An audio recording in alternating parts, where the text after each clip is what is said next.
Write Night is a talk show with published authors, writers, and content creators discussing both the creative and technical sides of writing, as well as the industry surrounding it, from novels to screenplays to comics and more.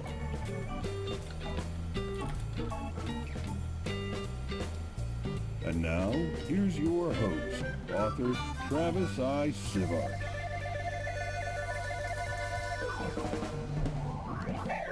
Welcome to Write Night. We'll get to the topic of discussion in just a moment. For those listening to the podcast, we record the podcast on our live stream at twitch.tv/Travis Tavern Talk, and we have a live interactive chat audience. You might hear the sound of the bell ding, and that means I want to interrupt somebody to read a comment or question. For those on the live stream, we won't read off everything you put in chat, but we'll try to get to the most relevant, the most amusing, or some combination of the both. Now, while we introduce ourselves, go and let us know what you're reading, writing, or creating tonight. Okay, while Chad is putting that in the chat, I'll let everybody know I am Travis Sivart, and on this topic, which is going to be writing streamers or writing streams, the books that I've written is the second half of the Journal of a Stranger series, all of Silver and Smith, all of the Portal series, and a few other odds and ends in the 27 Thoughts series. Hey, Trin, thank you for that, host. Good to see you here. Now, let's see. It's such a hard choice. We have two awesome co-hosts tonight. Scott, let's start with you. Give them an intro and pass it to Garrett when you're done. Sure. Hey there, everyone. I'm Scott Wilson, and I'm a writing streamer at Scott Writes Stuff, so you can find me there. I also run the blog, scottwritestuff.com, where we put up all of the archives of all the workshops and exercises and prompts that we do there. For my day job, I work as an editor, writer, and translator for the website Sora News 24. I've worked there for, about 7 years now, bringing Japanese news about anything you can imagine, from weird cats to politics to people all over the world. And I've also had 2 books published. Metal, the Angel Weapon, right here. It's a sci-fi, fantasy-ish middle grade series. You can check it out for free on my website now, scottwritestuff.com. So if you're interested, feel free to give a look. And I'll pass it over to Garrett now. Hi everyone, I am Garrett Robinson. I am a writing streamer at Vlog a Novel, so that's vlog as in video log, a novel, and I stream everything about my writing process, everything from outlining, cover design, writing the first draft, editing, formatting, publishing, literally all of it goes up live on my stream, which is recently a little bit more sporadic as I have returned to the workaday world, and I'm so sorry. I know I would also be sorry, except it was a golden goose / golden opportunity that fell into my lap without me looking for it at all. It is a wonderful job. Frankly, it pays really, really well. Okay. And I love every single person that I work with. I was super nervous to take it because I'd just been a full-time writer. I was doing fine, and then somebody showed up and was like, "Hey, I want you to do this thing, and here's your salary." And I was like, we have a bag of money and no questions. You want it?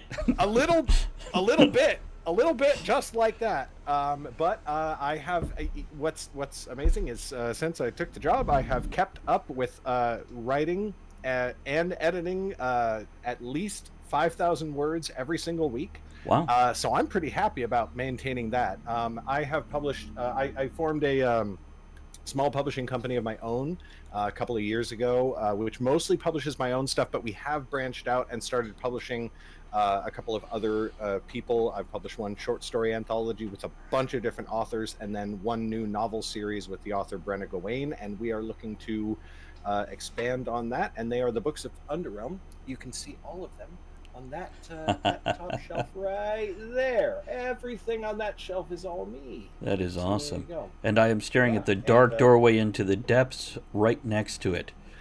That's my sound booth. I record my own audiobooks. So that's what that is. Fun fact, we'll have to get you back on, Scott, and I don't know if you do any kind of recording, but there is a closet where it's kind of hard to see unless if I flip a light back there, that I am about to turn into a sound booth. Let's see, can you... Oh, I don't know. kind of see it. Hold on, I'm going to pivot. This is great for the podcast Not so recording, much, right? Okay, you can kind of Yeah, see totally. something in the corner. Never mind. We're moving on. Wow, you guys are so fancy. I have my like $10 Amazon microphone, and I just pray to the sound gods that it all kind of works. But that's something we're going to talk about very shortly because it does work. And Scott, I want to ask you a couple questions since you're in Japan, correct? Yeah, I live in Japan. I've lived here for the past 5 years and many other years before that. How many languages do you speak fluently? Well, what does fluently mean? Can you have a Does it conversation mean, on the street? Have a conversation on the street? I mean, obviously English and Japanese. My main job, like I said, what pays the bills is I'm an editor and translator and writer for Right. Store News 24. So yeah, I've worked as an interpreter and translator in Japan That's at a awesome. city hall in Okinawa for many years. Had to translate for couples, American couples and Japanese couples when they came to get divorced at city hall and they didn't speak each other's languages. So that was always a fun experience. Yeah. Wait. You wonder how that works. I have so many questions. So did I. You know, that's going to be a talk of the tavern. We'll set that aside for right now. But yeah, me too. Yeah, I've totally thrown off track. Anyhow, fascinated by that. I love when people actually do something with more than one language, and I'm kind of embarrassed for Americans in general. So, not that I speak any more languages, even English apparently, fluently. Normal languages, fantasy languages, it's all Oh, good, there we go. Actually, my girlfriend is learning in Klingon, so true story. On Duolingo, the app, they have it. They have that on WoW. Yeah, I know. And Garrett's off getting something there. I wasn't. Did he just lock the door? I didn't make sure my office door was locked before I started, so just taking care of business real quick. There's a dark room, and we're locked in with him. This is incredible. Okay, so writing streams. Why don't we just go around the table here and give a little brief breakdown about what one of our daily writing streams looks like. And we'll just go around, and then we'll start comparing and contrasting, talking about equipment, or wherever it goes. Garrett, you want to start with yours, since you introed second? Yeah, boy. I mean, so I started way back in the day of Google Hangouts that were just streaming straight to YouTube. My first writing stream was in 2014, and I thought so in 2013, in 2013, I thought that I invented YouTubing. I was like, wait, what if I just made a short little YouTube video every day talking about my life and what I was working on? And swiftly found out that people had been doing that since YouTube existed in 2007 or whatever. Then in 2014, I was like, wait, what if I stream my writing? So I jumped into Google Hangouts because I knew that streamed live to YouTube. And I can't remember exactly, but I think that I did that for maybe 2 years before somebody was like, you know, I've been watching you for a while, and I've always wondered, why don't you stream on Twitch? And my response was, what is Twitch? I had never heard of it. I didn't know it was a thing. And when I went into it, I did not go straight for the writing streams. I went for video game streams, which is of course what most people on Twitch do. And then I saw the value of it, because there were certain Twitch streamers who I just loved watching. And I was like, if people are entertained watching other people play video games, you know, maybe they would be entertained watching me write a book. And so for the duration of the time that I've been streaming on Twitch, it's been a little sporadic, because I'm just a little sporadic, and I try new schedules and I try new things, and I'm sure that I would do much better if I stuck to a single consistent schedule that I kept all the time, no matter what the schedule was. Sure. And I'm just not that person. So I'll have long periods where I'll stream every weekday for like 3 months, and then I might not stream at all for a month. What's it look like when you do stream? Tell us how your stream unfolds. Like if you did one tomorrow or earlier today, what's that like? It's literally a screen capture of my script. I write everything in Scrivener, and so Scrivener is just the majority of the screen, and then my face is little tiny up there. And I do display my chat box on the stream while I'm streaming. I know that some people don't like that, and I get why, but I feel like I feel like the dangers of displaying your chat on screen come when you have a very large audience, because then, one, it's moving too fast to really be useful. Like, what's Right. the point of having it there if you can't read anything on it? And two, the more people you have, the more trolls you're likely to attract in chat. True. And I just have never had a big enough audience that I've had to worry about either one of those things, which actually I'm sort of fine with, because that's not really the purpose of streaming for me, is like to get the biggest audience.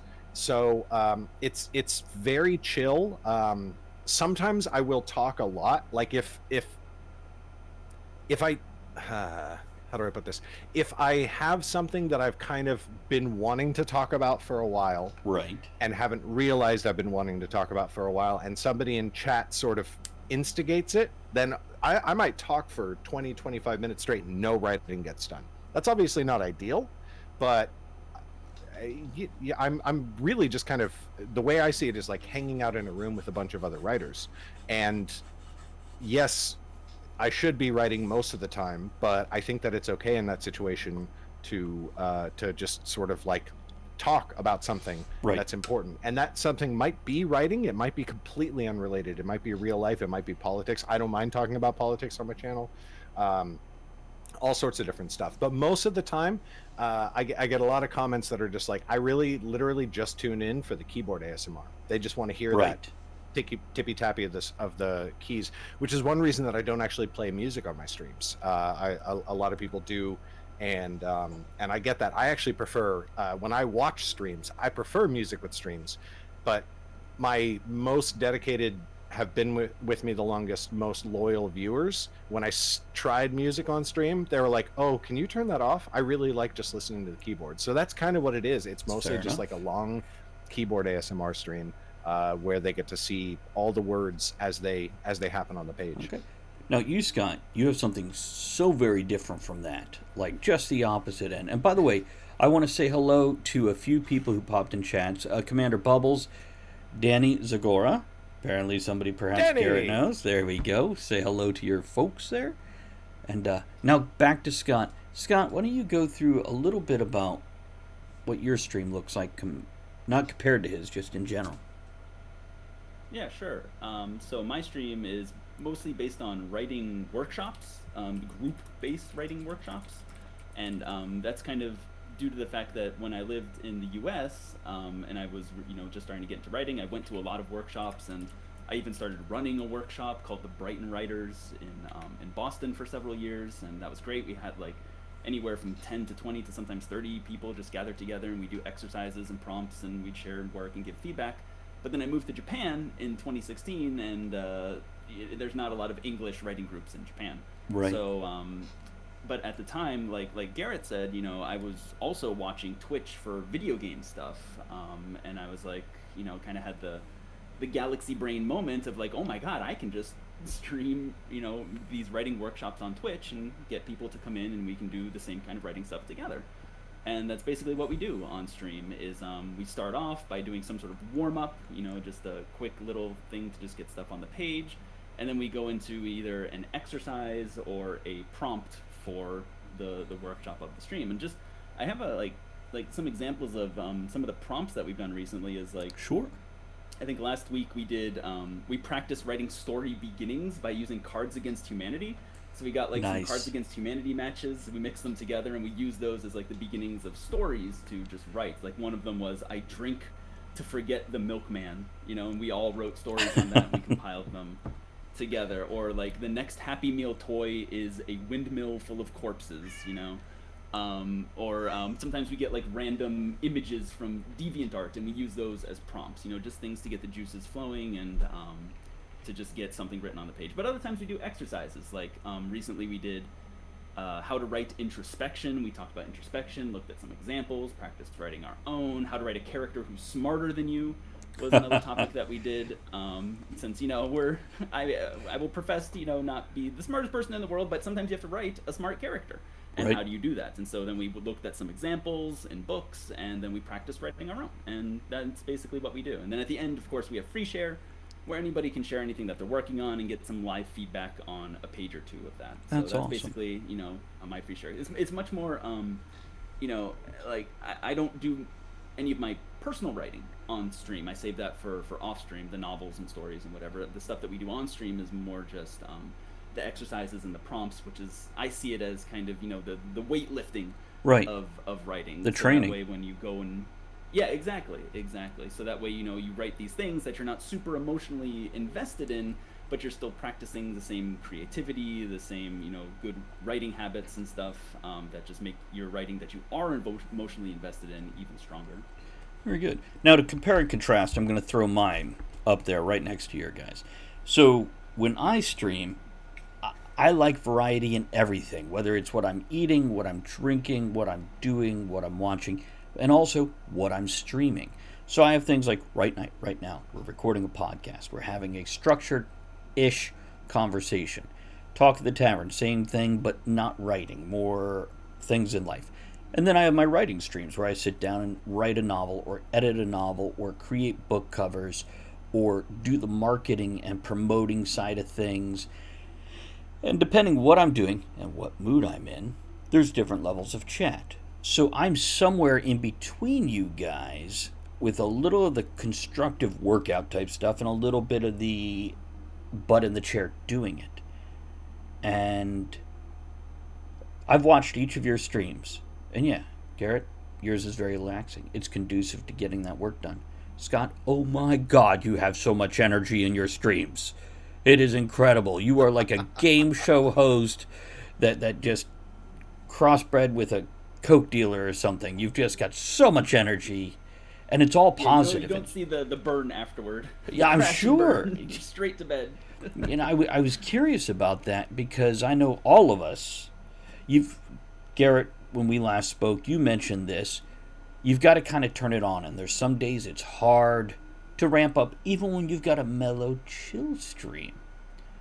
Right. So, Scott, Yeah. you've got this high energy level. Like, you ever have days where you just got to go in and work off the crowd till the crowd energizes you? Oh, every time. Every time. I mean, I've been streaming for a little over 3 years now, and before every stream, it's like, why am I doing this? No one's gonna show up. Why bother? And that kind of existential feeling happens every single time. And it's only like usually around 10 to 15 minutes into the stream, once some people have shown up and we've started talking and the ball gets rolling about something, that eventually it goes away. But it's weird. You'd think after 3 years of nonstop good times with peoples it would go away, but the monkey brain just doesn't let us have that kind of reprieve. You'd think it unless you do it. Would you? Go ahead, Garrett. I was going to say, Scott, would you consider yourself like an extrovert in the That was typical my next sense? question. Like in that you sort of like get more energy off of interacting with people? Oh, absolutely not. Introvert. Really? I'm an introvert also. What about you, Garrett? 100%. Oh, I'm 100% an extrovert. Really? I am an extrovert that annoys the crap out of people because I'm just like, hey, listen, can we just keep hanging out? Because if the more we hang out, the better I feel. Like when chat really is bumping on my stream, I'm like, oh man, I want to keep talking to you, but I need to take this energy and I need to focus it on what I'm writing. And when chat is dead, I'm still productive, but it's less so and I'm less energized. And the same is true in real life. If I go to conventions, go to parties, people come over to my place or whatever, I'm just there and just hanging out and talking to people, and they're like, hey, so He's getting such a puppy look as he's talking. yeah. And the other person is like, hey, so it's 3 a.m. and I was wondering if you would be offended if I went to bed. And I was like, oh no, sure, that makes sense. Then his next statement is, and you want me to leave, right? I'm just checking. And that means I need to go. Yeah, right. Right? Not just sit here, keep hanging out. That's right. Wait till you wake up, make I coffee. was curious about that. Yeah, real quick, that's funny. if I can interrupt, House of Dread, thank you for that follow. I assume you came over with one of these gentlemen. Here's to you. What's up, Dread? But yeah, that's something I was just about to ask that same thing, Garrett, of both of you, and I would have flipped it considering the energy levels of the streams. And I'm naturally an introvert, but I've learned to be extroverted when I need to be. But after a weekend at a convention or a couple shows in a row, I'm like, My cats are the only one that can talk to me, and even my girlfriend could just wave and high five as we go past in the house. It's So let's talk gear. Oh, hold on. Bubbles says, I feel that I'm usually pretty introverted, but give me a topic I like to talk about. We could go on for hours. Yeah. Yeah, actually, that makes a lot of sense because I've had friends and family who watch my stream and they say, "Oh my God, Scott, you're so much more talkative and energetic during the stream than I've ever seen you before." And I guess that's because when I'm at a family gathering or something, I mean, there's no real like topics that are interesting to talk about if I'm being completely honest. But when I'm with other writers who are working on their projects and I don't know, we're talking about the things that we're reading or writing or whatever, it just kind of flows and goes. So I think that comment really makes a lot of sense. Yeah, I've said that about my brother. It's we get along great. We love to talk to each other, but we ain't got anything in common at all. Nothing in common. But yeah. Okay, so let's talk gear, because a lot of people, and we'll make this brief, because if anybody is looking to get on Twitch, there's all kinds of info about this out there. But as a writer, there's different ways to write on stream. And by that, I'm kind of referring to, do you put your face up there? Do you put your work up there? Do you put your work but blur it? And all this sort of stuff. But to get started, and I think I'll go ahead and, whoever wants to go first, just jump in. Let me know how you started, and then a quick progression and tell me where you're at now in gear. I'll jump in. Please. Yeah. I am streaming on the exact same equipment that I started with. Really? Started out with a decent mic. Yeah. Well, see, okay, so I have I have lived many lives, and in one of them, I was a sound engineer at a sound studio, and I recorded hundreds of audiobooks and commercials, public service announcements, all sorts of stuff. We were a full multimedia sound studio, and so sound quality has always been really, really important to me.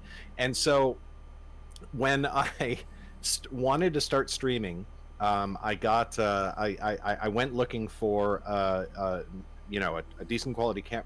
Okay. And so the other thing is, I was an independent filmmaker for 4 years, and still dabbled, but that's a whole nother story. But anyway, so I went and I looked for like just what was like the standard streaming camera when I was starting out. Like, what's a good streaming camera?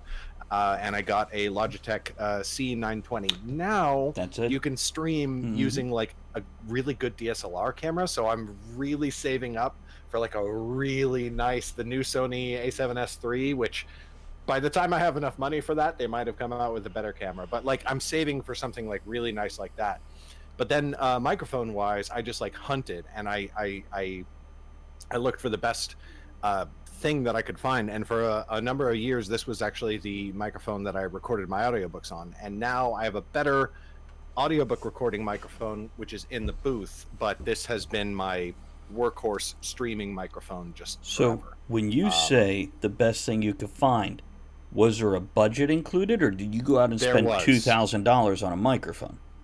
Okay. No, this microphone at the time I bought it cost $250, and I think now you can get it for like $100. It's a Samson G-Track, and it's just a real good USB microphone. It really is like a workhorse. It's not the best quality you can possibly get, but it's real good. It's really reliable. I've just never had tech issues with it, and it's very forgiving because when you're doing professional recording, you are working with a talent who is very aware of mic control, and they're very aware of like where they need to position themselves and all that sort of stuff.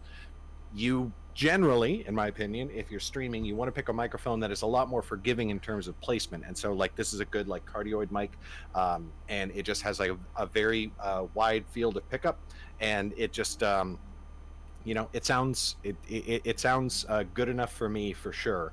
If I have like the mic that I would have, and like a whole analog compression and mixing set that I would get if I didn't have a budget. Right. But I do have. There's always a budget. wish So, list. What about yeah, you, Scott? exactly. What are you working with, and what did you start with?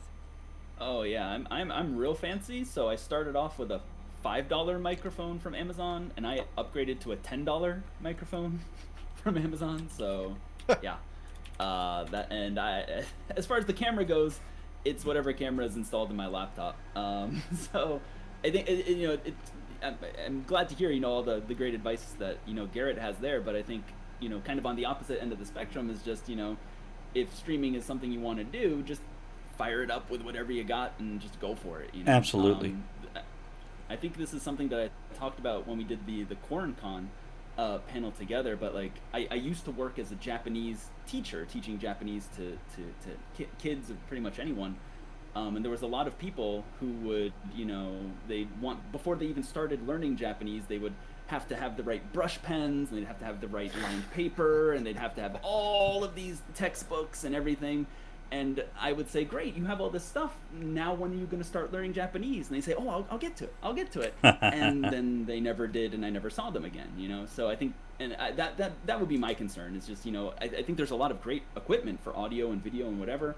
But I think that, a lot of people might just be surrounded by a pile of microphones and cameras and then never start streaming, It reminds me that would be my thing. Of those kids that want to do something so bad. Like if they're going to skateboard, they'll go find a wheel in a sand pile and screw it onto a board, and they've got this piece of junk, but they're doing it. And then you get these other kids that their parents just buy them this beautiful board, and they use it one weekend and it goes in the closet. If you're passionate, you will find a way to make it work with what you have, and then you'll build from there. You'll find out what you need, which is more important than finding what's available. Finding... And to lend credence to this whole thing, I find it worth pointing out that Scott has way more viewers than I will ever probably have. Ever. Like, he just has way more people watching, engagement, all of the important stuff because of Scott, right? Like, the microphone and the camera are not the most important thing by far. I am a gear head, you know what I mean? And in my other life, I had a YouTube channel for a number of years that I will get back to one day. I just don't have the time for it right now. And that is such a common thing in YouTube. It's like, okay, like if you make a good, snappy, engaging video every week, it doesn't matter if you made it on an iPhone or a worse, like a bad phone. Right. It doesn't matter if the content is good, if your gear is bad. And a lot of people get into they call it gear acquisition syndrome, where it's like, I got to get the best camera and the best lights and the best this, and that's me to a T. I'm always looking for like, oh, look at that new camera, and I will watch a 2.5 hour YouTube video about how cool this new Sony camera is, and then get it and get all this sort of stuff. But like, at the end of the day, that is not what's going to make or break engagement, success, viewership. If that's what's important to anybody out there watching, don't worry about gear. Worry about being more like Scott. Well, being more like yourself. Yeah, go ahead, Scott. About that.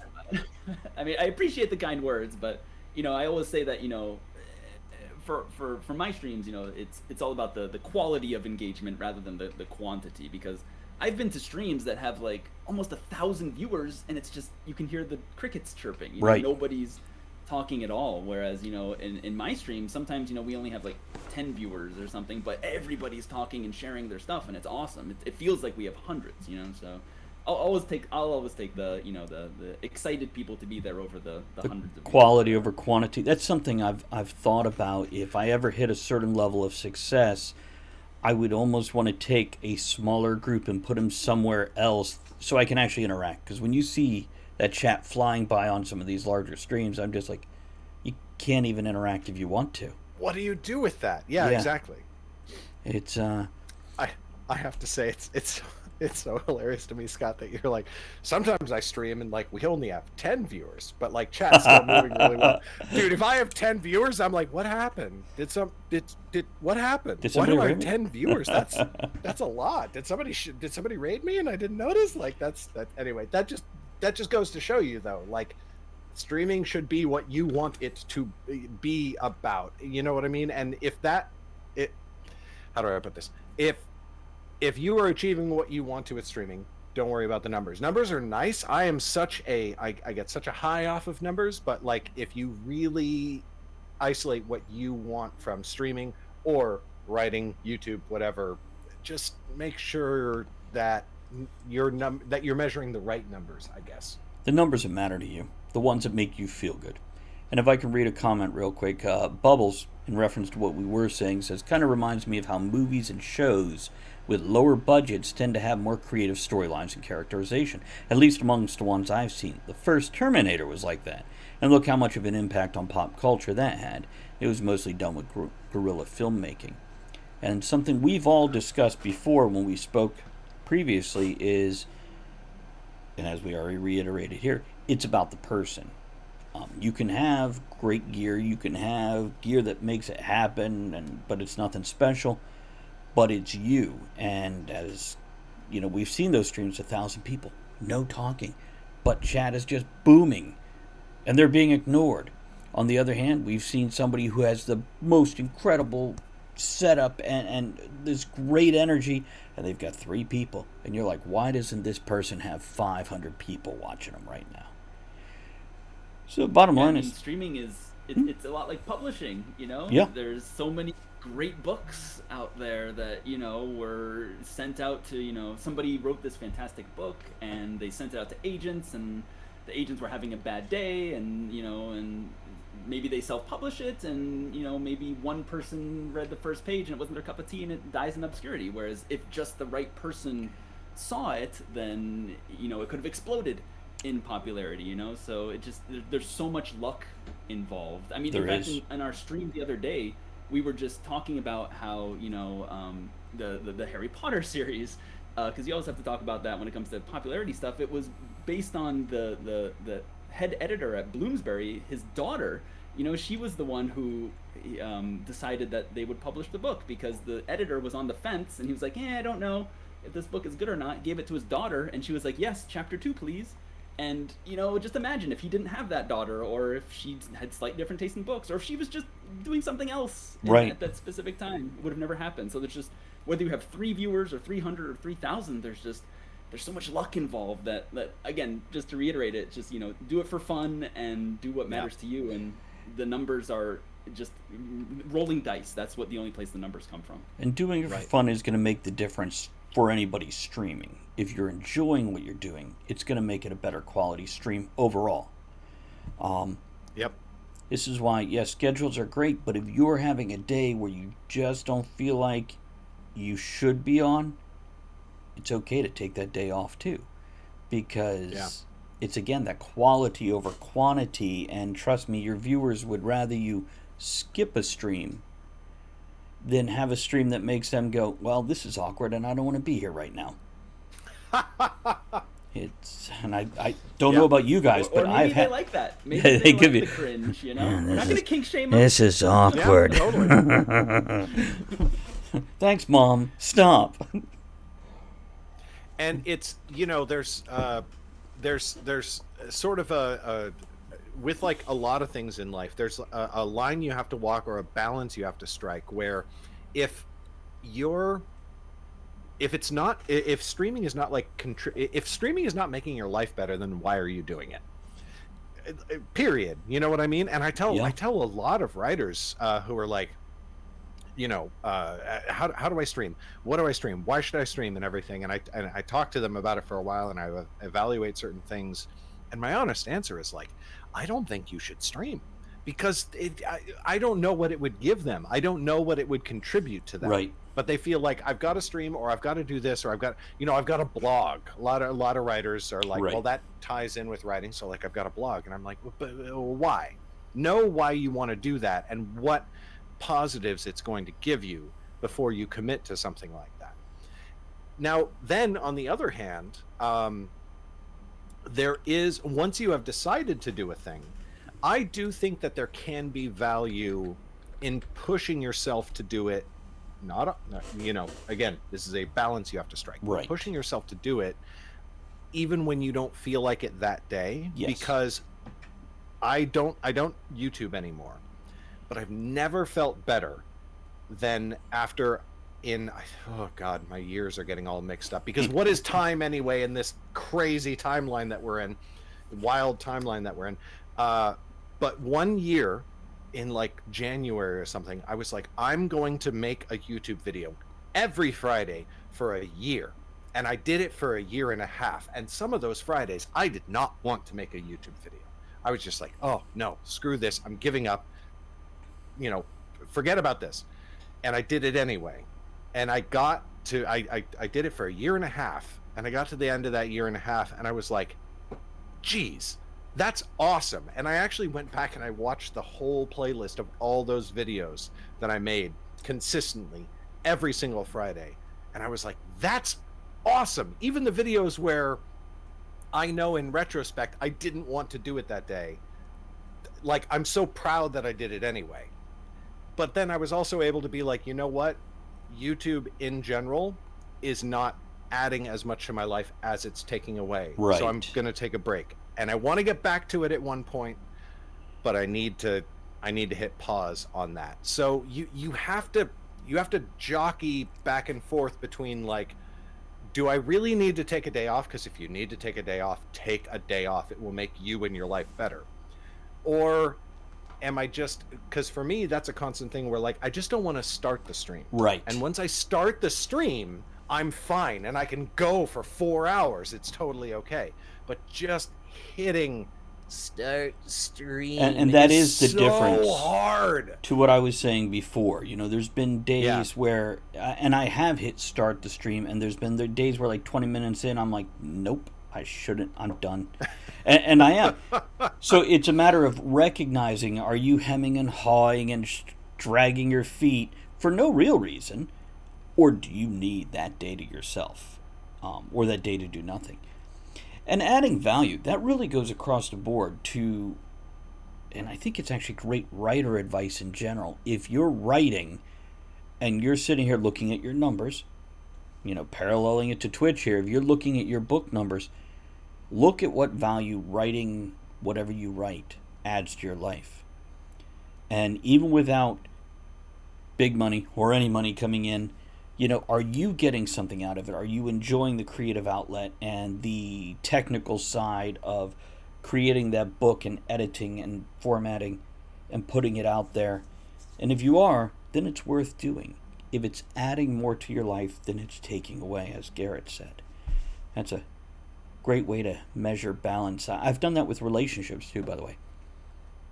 Yeah, true story. I've had, like, family who I'm like, they're dragging more out of me than I'm getting back, and just cut that. Or jobs. I've done it with jobs. Yeah. So that's a great life think, lesson.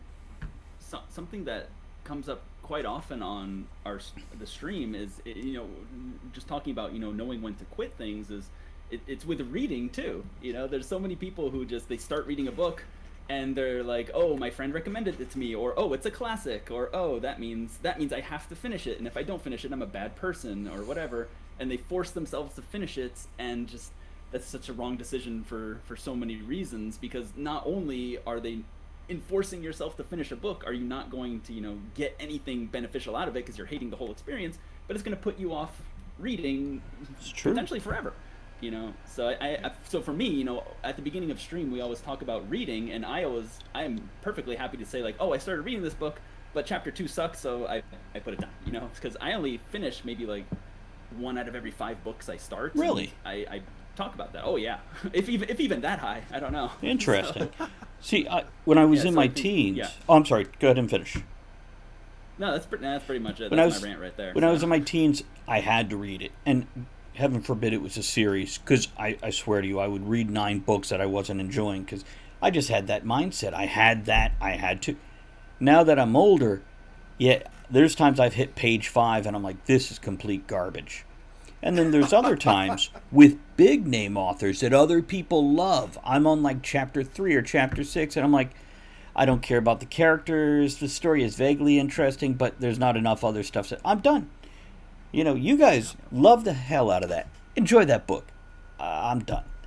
And there's Garrett. My personal recommendation, if you do that with big name authors, Oh God, don't talk about it. Nope. Please, just Nope.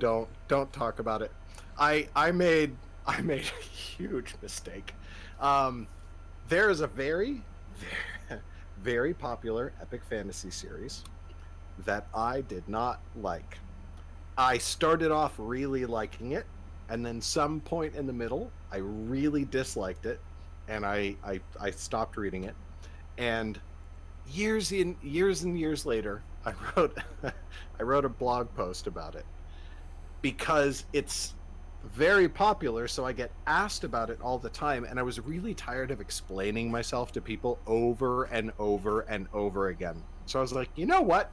I'm just going to put all my problems with this series in one blog post, and then whenever anybody is like, what do you think about blah, I'll just be like, here, that's what I think. That's 3,000 words about what I think. Let's never talk about it again. The internet did not like that blog post, and I get a lot of haters off of that blog post. I get a lot of fans too, because they're like, yeah, you get it. You get why I also did not like that series, but I'm not sure that the headache is worth it. So just in general, if you don't like something, totally don't read it. Life is too short, and there are too many good books to waste your time on a bad book.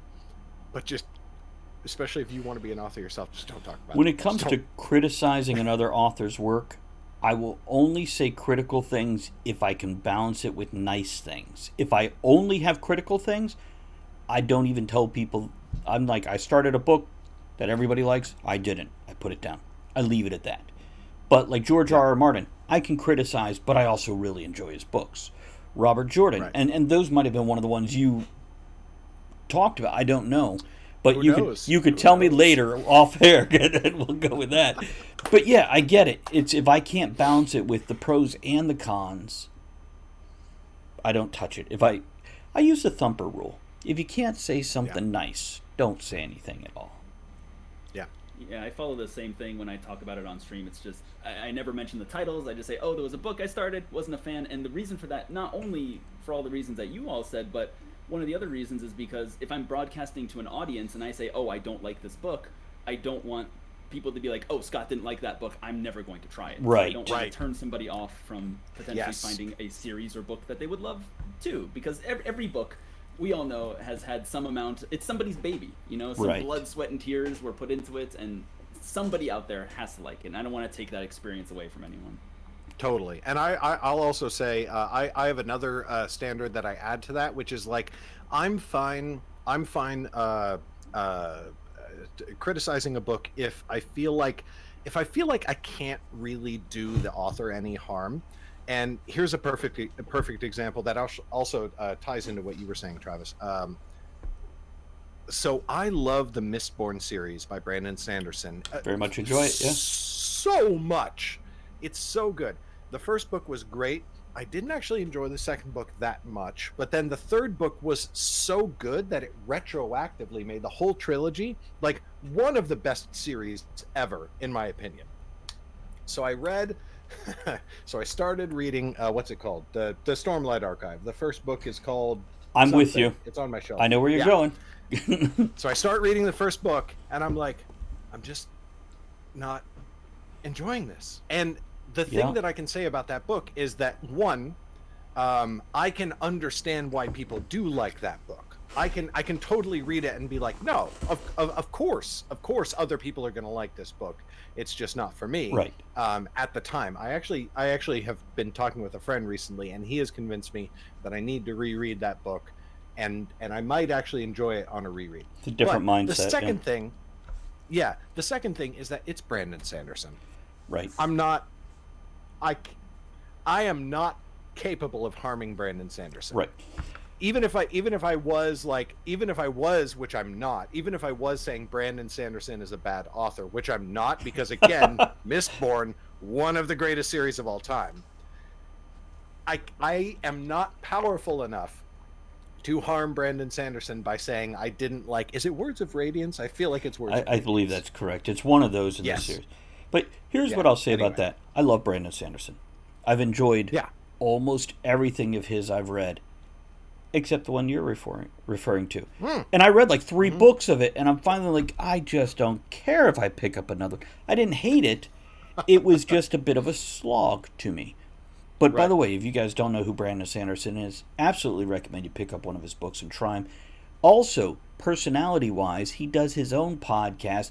He goes, when he's doing tours, he stops by the local card and game shop and plays Magic with fans. And he stops in airports, picks up his own books, signs inside the cover, puts it back on the shelf. So you get a signed surprise copy. And Yeah, that's actually that's how I discovered him. Is in it? the first place? Was not through, I had no idea who this guy was. Uh-huh. And then I was watching one of the best Magic players stream, and Brandon Sanderson came into the chat. Oh, And nice. started talking to him because they're best friends apparently, and so yeah, it's Look like, at oh, Garrett. there's a fantasy author. So that was pretty, just reverse engineering it. I just love how he treats his audience. That's a delight and such respect. And even if I didn't like what he wrote at all, I'd have to just big thumbs up for that type of interaction. Let me read a comment or two. Such a great guy. Yeah. And we'll do a wrap up for this episode here. Bubbles, sorry to not get to it right away. Flipping back to the book blasting and liking, and I have a comment back to this too. Bubbles says, I always try to see merit even in bad works. No matter how poor the overall product is, I always try to see, hey, that's pretty cool. Overall book might suck, but at least I'll try and say these things are cool. I read Larry Niven's Ringworld fairly recently, and the overall story and characters weren't great in my opinion, but the world building was amazing. And I do that also. I've read some classics like Bram Stoker's Dracula. I'm not a big fan, but by the way, the audio book where it's read by different voice actors doing the characters for the different diaries, that's very good. But I've read a lot of the classics, and what I've learned in some cases is what not to do. I recently reread all the Narnia via audiobook. By the way, people like Patrick Stewart and Brian Jacoby and Kenneth Branagh and Lynn Redgrave doing the narration on the different books. So great narration. But the books themselves, I went, wow, these are not great books. Great for kids, and they hold a dear place in my heart, but writing-wise, his protagonists never actually solve any problem at all. It's always like Aslan comes in out of the blue, shoves him out of the way, and says, I'll do it. Dracula said... Totally. Yeah, okay. So let's get some closing thoughts here, and we'll wrap up this episode of Right Night here. Garrett, we introduced you second. We'll give you closing thoughts first. Honestly, when it comes to writing streaming in general, if I will offer general advice, which is the same advice that I offered to people talking about YouTube back in the day. If you think that you could possibly enjoy it, you should at least give it a try. Because if you try it, and if you enjoy it, and it goes well, you have a bit of a leg up in that you are one of less than 1% of authors who will ever do it. We're not a very extroverted bunch in general. Except Garrett. You know what I mean? I'm here, but 2 out of 3 people on this stream describe themselves as introverts. This is not our thing. So give it a shot. Give it a try. And you know what? If you need to, do it under a pen name, a different name or whatever. Same as when you're trying to write something new or experimental or whatever. Yeah. And if it fails, close the channel and never do it again. But if you actually enjoy it, the friends that I have made through streaming and the people that I've connected with through streaming are far and away my favorite people. He's They're talking my about people you, that Scott. I love. No, they are the people that I talk to on Discord Right. almost every day. They are the people that I just really, really enjoy, because the level of personal connection that you get with that is great. And if it's not for you, that's fine. And if you find that connection in other ways, that's totally fine. But I feel like you should give it a shot just to see if it's something that you think might work out for you, because the benefits can be pretty great. Scott? Yeah, I mean, got to agree with Garrett there. Just, I think that's one of the blessings of writing streaming is that it's so. I mean, we talked before about microphones and whatever that you can do, but aside from that, it's so low tech. Like, Garrett said you stream Scrivener, and I stream from literal Google Docs, so you don't need a great computer, you don't need a capture card or a crazy, graphics driver or whatever. You just, put it up there and see what happens. And I think one other thing that can be really beneficial for people is even if you're just, writing your own stories and streaming that live, that can be a great kick in the pants for some people to just actually get some writing done, just even if nobody shows up or if only one person shows up or whatever. It's just kind of, you schedule that time and you do it and you get some writing done, and getting some writing done is going to be infinitely better than getting zero writing done. So if if the idea of streaming your writing makes that more appealing than just kind of sitting down in the silent void and doing it yourself in isolation, then by all means, give it a shot. Absolutely. And my closing thoughts on this subject is these guys kind of covered that. Let me talk about, check out other writers on Twitch or YouTube or wherever before you start to stream yours. See what's out there. Meet the community.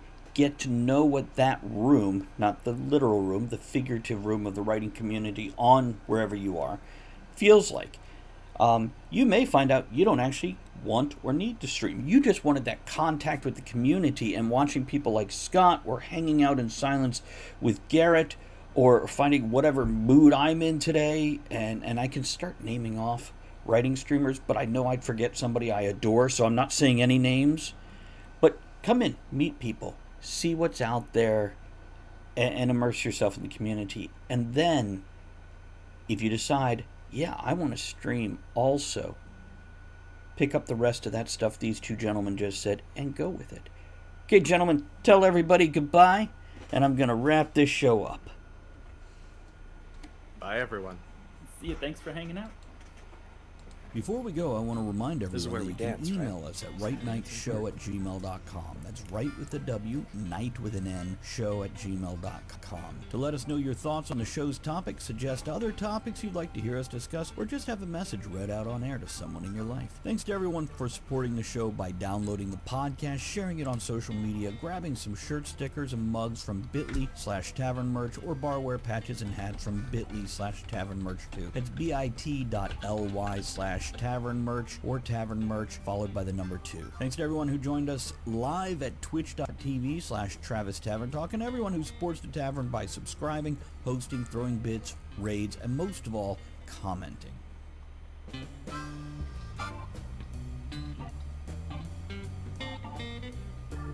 Thank you for joining author Travis Sivart and the other writers, content creators, and all-around amazing people for our discussion here on writing.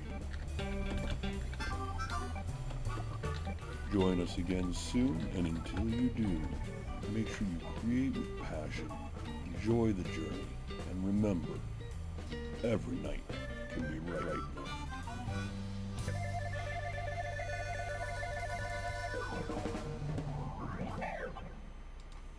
And we're out of the first episode.